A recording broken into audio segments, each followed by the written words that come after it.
त्या हल्ला झाला यानंतर मोदीजींनी जे पाणी आहे ते अडवण्याचा निर्णय घेतलेला आहे। हे बघा, जी घटना घडलेली आहे ती सगळ्यांचं हृदय हलवून टाकणारी घटना आहे आणि मला तरी असं वाटतं की या घटनेमुळे पूर्ण देश हादरलेला आहे। पूर्ण देशातल्या लोकांच्या भावना तीव्र आहे आणि या ठिकाणी या घटनेनंतर आपल्या देशाचे पंतप्रधान मोदीजींनी आपला दौरा अर्धवट सोडून भारतामध्ये आल्यानंतर जो पवित्रा उचलला आहे तो निश्चितपणाने जी लोकांना अपेक्षित होतं त्या पद्धतीचाच आहे।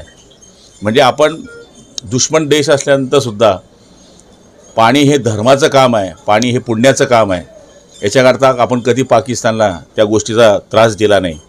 पण जर तुम्ही आमच्याच महिलांवर अशा पद्धतीच्या टिकल्या काढा, अशा अत्याचार करत असाल, त्यांच्यासमोर त्यांच्या पतीला, त्यांच्या भावाला किंवा त्यांच्या वडिलांना गोळ्या मारून मारत असाल तर मग त्यांच्याकरता दया दाखवण्यात काही अर्थ नाही आहे। आणि मोदीजींनी घेतलेला हा जो पाऊल आहे याच्यामध्ये देशामध्ये त्याच्या पद्धतीचं त्या निर्णयाचं स्वागत होत आहे।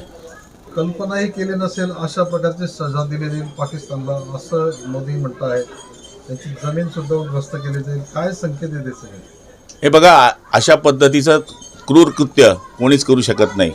जिथे एकही पोलीस नाही, कोणी सुरक्षेकरता नाही, पर्यटक आपल्या पर्यटनाकरता तिथे गेलेले आहे आणि तिथे तुम्ही 4 लोक येऊन बंदुका घेऊन मारतात, निहत्या लोकांवर वार करतात, ही कुठली मर्दानकी आहे?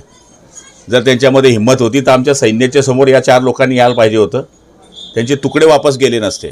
मला तरी असं वाटतं कोणत्याच धर्मामध्ये असं शिकवलेलं नाही आहे की निहत्यावर वार करावा। आणि मला तरी असं वाटतं की या ठिकाणी पूर्ण देश एकजुटीनं मोदीजींच्या मागे उभा आहे, सगळे पक्ष मोदीजींच्या मागे उभे आहेत आणि मला वाटतं सगळे भारतीयसुद्धा या कामाला सहकार्य केल्याशिवाय राहणार नाही अशी भावना लोकांमध्ये आहे। बदला घेतला पाहिजे का? बदला घेण्याची गोष्ट मी करण्यापेक्षा बदला घेण्याची सुरुवात झालेली आहे।